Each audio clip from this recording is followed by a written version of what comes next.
Hello, good day mga boss. Joy ulit ng DIY ko Rips.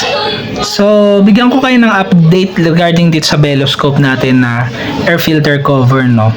So, unang-una, nung kinabit ko siya sa motor ko, sa itsura pa lang, gumanda talaga yung itsura ng motor. Lalo na no, kung magtatanggal kayo nung crankcase cover, yan. So, parang maiiwan na lang yung crankcase, tapos ito, yan. So, kasi pagka naka-stack kayo na air filter cover tapos nagtanggal kayo ng crankcase cover, ang mangyayari, nakausli yung air filter cover nyo. Kasi yung stock na air filter cover, ganito kakapal. Yan, kapal yun. Tapos, pagka nagtanggal kayo ng crankcase cover, syempre, yung pinaka lower part nito, mababawasan kasi mawawala yung crankcase cover eh.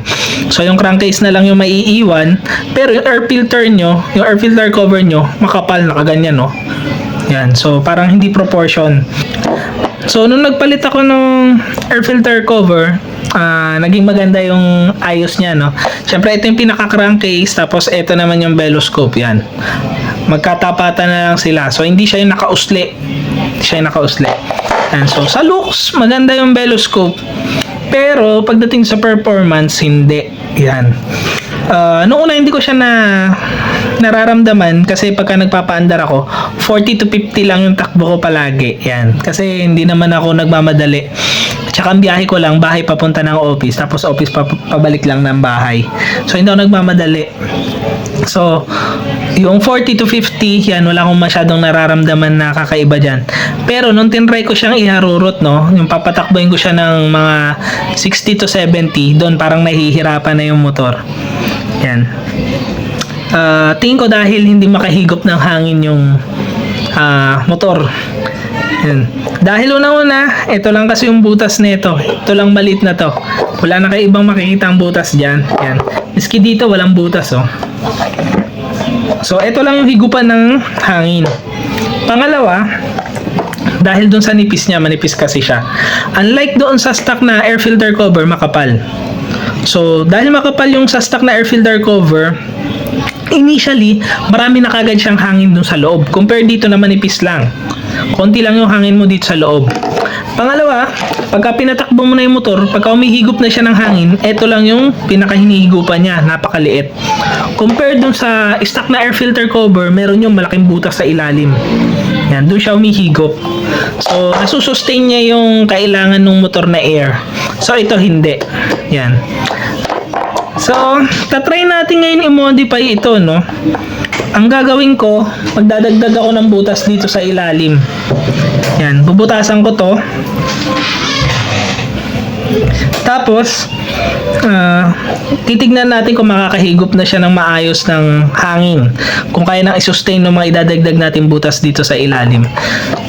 Dito lang tayo sa ilalim magbubutas para pagka nagka-car wash tayo, hindi ganun ka-prone na malagyan ng tubig yung loob ng air filter natin. Yan.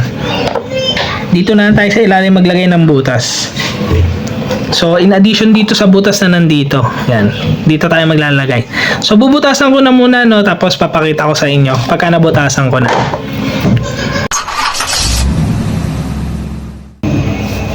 Ito na, no, na-modify na natin yung air filter cover natin. Yan, nilagyan ko ng butas sa ilalim. So, mas marami na siyang butas ngayon, mas marami na yung paghihigupan ng hangin. Hopefully, masustain na yung kailangan na hangin ng motor. Yan, makatakbo ng maayos yung motor. Yan, so ikakabit ko na muna ito dun sa motor, tapos testingin ko muna, no, kung okay na siya ngayon na napalitan na natin yung air filter cover, na upgrade na natin. Yan, nagdagdag na tayo ng mga butas. Yan. Basta no, doon lang kayo sa ilalim magbutas para at least pagka nagwashing kayo, hindi naman papasok lahat ng tubig doon sa loob ng air filter nyo. Yan. Dito lang yung possible na pumasok. Yan.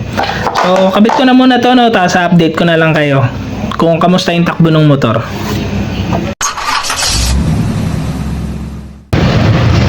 Yan, di ba bigyan ko kayo ng update dito sa minodify natin na air filter cover.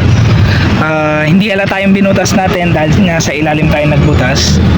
Dami pa naman nagbebenta ng ganito ngayon, yung mga hindi nasayan doon sa performance ng motor nila after mag-install ng ganito. Pero ito, no, based no sa experience ko, ilang weeks ko na tong ginagamit, gumanda yung performance niya after butasan nung ilalim, dito sa ilalim after natin butasan. So gumanda yung takbo niya.